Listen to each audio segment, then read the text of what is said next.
आज मैं आप सबसे एक केस डिस्कस करना चाहता हूँ। ये केस कल की ओपीडी वाली केस है। वो एक फीमेल आई थी, like 50 year old female, and she presented to OPD with headache this side. इस भाग में उसको दर्द हो रही थी आधा घंटा से, और लैक्रिमेशन भी हो रही थी, राइनोरिया भी हो रही थी, बायलैटरल लैक्रिमेशन, राइनोरिया भी हो रही थी, नेजल कंजेशन जैसी बोल रही थी। तो मुझे तो वैसे शुरू में देखा मैंने तो मुझे लगा कि वैसे दर्द हो रही है, इसकी वजह से रो रही होगी। But she told that she is not crying, but automatic हो रही है, ऑटोनोमिक सिम्टम्स है। तो मुझे लगा भाई तो ऑटोनोमिक सिम्टम्स है, राइनोरिया है, लैक्रिमेशन है, यूनिलैटरल है, इस साइड में है, तो ये क्लस्टर हेडेक जैसे लग रही है। तो क्लस्टर हेडेक हो सकती है because she has tried NSAIDs and वो रिलीव नहीं दी, उसको 2-3 दिन से हो रही थी। तो मैंने पूछा पहले भी कभी हुआ था ऐसा? तो बोल रहा था हाँ 2-3 साल पहले हुआ था, और उससे पहले भी होता था, लेकिन क्या होता था कि 1-2 हफ्ता जितना रहता था और गायब हो जाता था, ठीक हो जाता था। लेकिन फिर इस बार हो गया, और NSAID से रिलीव नहीं हो रही। निम्सलाइड, ब्रूफेन सब she had tried over the counter, but उस हेल्प नहीं कर रही थी, इसलिए आई थी। तो मैंने सोचा तब क्लस्टर अटैक हो सकती है, क्योंकि अब ये हेमिक्रेनुआ कंटिनुआ सब जो होता तो NSAID से तो रिस्पॉन्ड करता है। जैसे आप जानते हैं कि हेमिक्रेनुआ कंटिनुआ जो होती है उसमें भी ऑटोनोमिक सिम्टम्स होती है, क्लस्टर हेडेक जैसे ही होती है, उसको भी इस साइड में होती है, एक ही साइड में होती है, लेकिन इंडोमेथासिन से रिस्पॉन्ड करती है। लेकिन उसने तो इंडोमेथासिन तो नहीं ट्राई की थी, लेकिन और NSAIDs ट्राई की थी, but she was not getting any relief. तो मैंने बोला कि ऑक्सीजन लगाओ इमरजेंसी में जाने के लिए। तो ऑक्सीजन लगा के फिर आई OPD में, तो बोल रही थी कि ठीक हो गई। तो मुझे लगा तो भाई तो क्लस्टर हेडेक जैसे लग रहा है। ऑक्सीजन देने के बाद, हाई फ्लो ऑक्सीजन 12 लीटर पर मिनट देने के बाद अब इम्प्रूव हो रही है, इसका मतलब क्लस्टर हेडेक जैसे ही है, राइट। तो मैंने उससे अब एबोर्ट करने के लिए एबोर्टिव ट्रीटमेंट मैंने सुमाट्रिप्टान नेजल स्प्रे प्रिस्क्राइब कर दी, और वेरापामिल प्रिवेंटिव ट्रीटमेंट प्रिस्क्राइब करके डिस्चार्ज कर दिया। तो आज मैं इसी ट्राइजेमिनल ऑटोनोमिक सिफेल्जिया संबंधी 5 मिनट डिस्कस करना चाहता हूँ। देखिए, मैं टैग सब जो होती है ना, टैग में आपको क्या होती है, एक तो हेमिक्रेनुआ कंटिनुआ हो गया, एक तो क्लस्टर वाली होगी, और एक तो न्यूरालजी फॉर्म वाली होती है। वो बोलती है कि short lasting unilateral neuralgia form attack. तो उसमें ऑटोनोमिक सिम्टम्स भी हो सकती है, तो कंजंक्टाइवल इंजेक्शन और टीयरिंग मात्रे हो सकती है, कंजंक्टाइवल लाल लाल हो रहा हो, लैक्रिमेशन हो रही हो, और न्यूरालजी फॉर्म अटैक हो गई। तो कहने का अर्थ यही हो गया कि ट्राइजेमिनल न्यूरल्जिया है प्लस ऑटोनोमिक सिम्टम्स है, या फिर कंजंक्टाइवल सफ्यूजन एंड टीयरिंग है, वही बात है ना।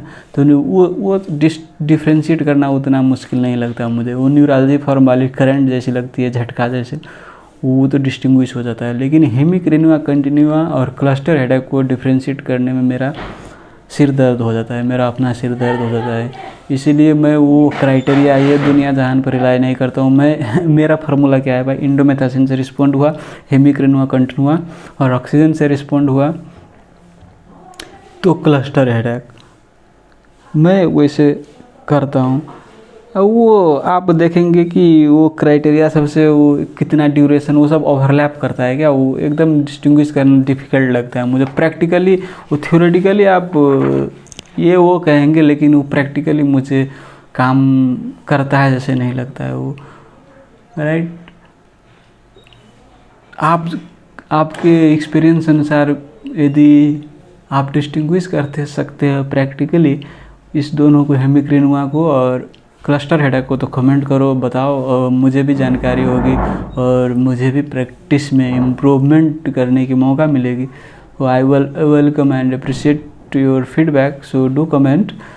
और तो मैं वही करता हूँ, मेरा फार्मूला वही है, ऑक्सीजन लगाओ भाई, इंडोमेथासिन लगा दो, वो किससे रिस्पॉन्ड कर रहा है। तो देखिए, वो जो short lasting unilateral neuralgia form वाली होती है उसमें हम ट्रीटमेंट क्या करते हैं, वही एंटी कन्वल्सेंट सब जो होती है, टोपिरामेट, गाबापेंटिन, कार्बामेजेपिन, वही सब देते हैं।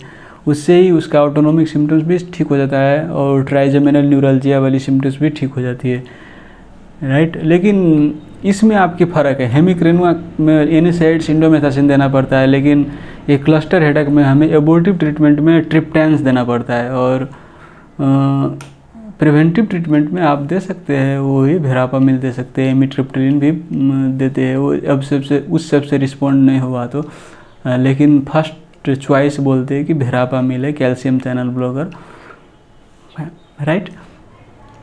तो देखिए ये शब्द जो आप देखते हैं ट्राइजेमाइनल ऑटोनोमिक सिफाल्जिया, इसमें ऑटोनोमिक का अर्थ तो आप समझ गए कि ऑटोनोमिक सिम्टम्स है। ऑटोनोमिक सिम्टम्स कहने का अर्थ जो टेरिगोपैलेटाइन गैंग्लिया होता है उससे पैरासिम्पैथेटिक फाइबर्स आपकी लैक्रिमल ग्लैंड में जाती है और नेजल म्यूकोसा में जाती है, तो नेजल म्यूकोसा की ब्लड वेसल डायलेट हो जाती है और इसमें टीयरिंग हो जाती है। कभी कभार इसमें कंजंक्टिवा में ब्लड वेसल डायलेट हो जाएगी तो रेडनेस ऑफ कंजंक्टिवा देखने को मिलेगी। तो ऑटोनोमिक सिम्टम्स तो समझ गए अब, लेकिन ट्राइजेमाइनल का अर्थ क्या है यहाँ पर? तो देखिए ट्राइजेमाइनल ऑटोनोमिक रिफ्लेक्स एक वेल इस्टेब्लिश्ड न्यूरल सर्किट है हमारे ब्रेन में। नॉर्मल भी मेरे पास भी आपके पास भी ट्राइजेमाइनल ऑटोनोमिक रिफ्लेक्स पाथवे है। तो ये समझने के लिए मैंने खुद पेन से ड्रॉ की है, आपको देख सकते हैं, मैं आपको इलिस्ट्रेट करता हूँ। देखिए ये ट्राइजेमाइनल न्यूक्लियस है, सेंसरी न्यूक्लियस है, राइट। इसमें फाइबर कहाँ कहाँ से आती है? तो देखिए ड्यूरल ब्लड वेसल्स, ये ड्यूरा में जो ब्लड वेसल्स होती है उसको भी ट्राइजेमाइनल फाइबर से इनर्वेट करती है और वो फाइबर सब कन्वर्ज करती है यहाँ सेंसरी न्यूक्लियस पर। और इसमें आपकी ऑप्थैल्मिक डिवीजन ऑप्थैल्मिक एरिया से आती है, मैक्सिलरी एरिया से आती है, मैंडिबुलर एरिया से आती है, राइट। तो ये ट्राइजेमाइनल न्यूक्लियस हो गई। अब इसमें जो पेन सिग्नल सब आती है तो ये तो अब सेंसरी कॉर्टेक्स में जाना पड़ेगा ना यहाँ पर, राइट। तो ये थैलेमस होकर जाती है और ये जो यहाँ से जाती है ना, इसमें से कुछ न्यूरल सर्किट हाइपोथैलस में जाती है, हाइपोथैलेमस पोस्टीरियर थैलेमस में, और उससे कुछ फाइबर सुपेरियर सैलिवेटरी न्यूक्लियस में आती है। और सुपेरियर सैलिवेटरी न्यूक्लियस से आप जानते हैं कि फाइबर सब कहाँ जाता है? ये स्फेनोपैलेटाइन और टेरिगोपैलेटाइन गैंग्लिया जो बोलते हैं, गैंग्लियन में जाती है, और गैंग्लिया से आपकी लैक्रिमल ग्लैंड नेजल म्यूकोसा में जाती है। तो ये जो पाथवे होगी ना, ये जो देख रहे हैं ट्राइजेमाइनल से आई और यहाँ ऑटोनोमिक में गई, इसको बोलते हैं कि ट्राइजेमाइनल ऑटोनोमिक रिफ्लेक्स।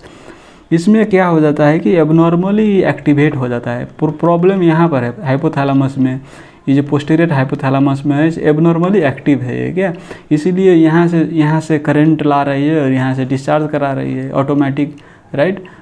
तो इधर भी पेन हो रहा है, इस साइड में आपकी सिर दर्द हो रही है और इस रूट से आपकी ऑटोनोमिक सिम्टम्स आ रही है, राइट। तो इसीलिए इसको बोलते हैं कि ट्राइजेमाइनल ऑटोनोमिक रिफ्लेक्स।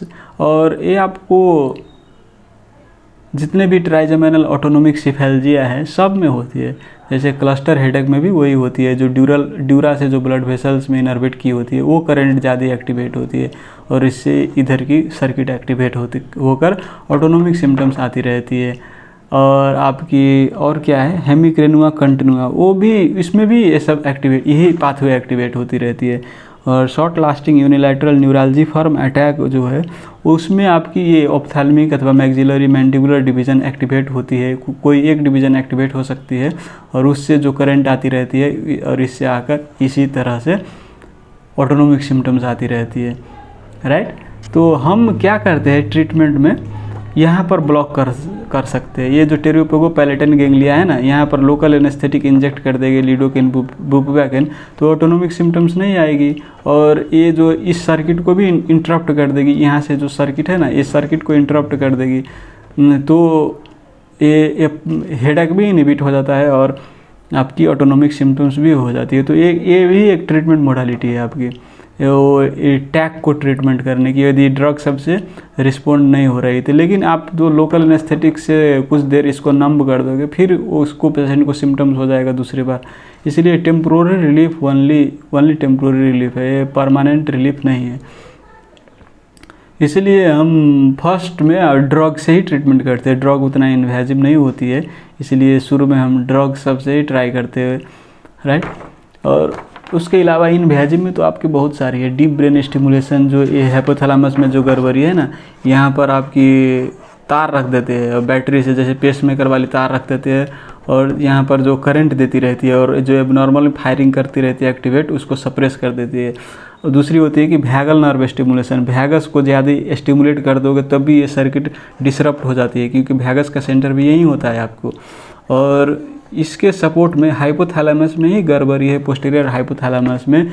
इसकी सपोर्टिंग एविडेंस क्या क्या है, तो एक तो सर्कैडियन रिदम होती है क्या, जैसे आपको ऐसी पेशेंट को ठक के वही टाइम पर हर दिन वो सिम्टम्स आती है, जैसे 3 बजे शाम को आई तब कल भी 3 बजे शाम को, परसों भी 3 बजे शाम को, और अब रिजॉल्व हो जाएगी और फिर 2-3 साल के बाद आएगी तो अब भी 3 बजे शाम को ही आएगी, फिर 3 बजे शाम को ही आएगी। तो जिस टाइम पे हो रही है उसी टाइम पर आती है, तो इसका अर्थ वहाँ पर तो कुछ गड़बड़ है।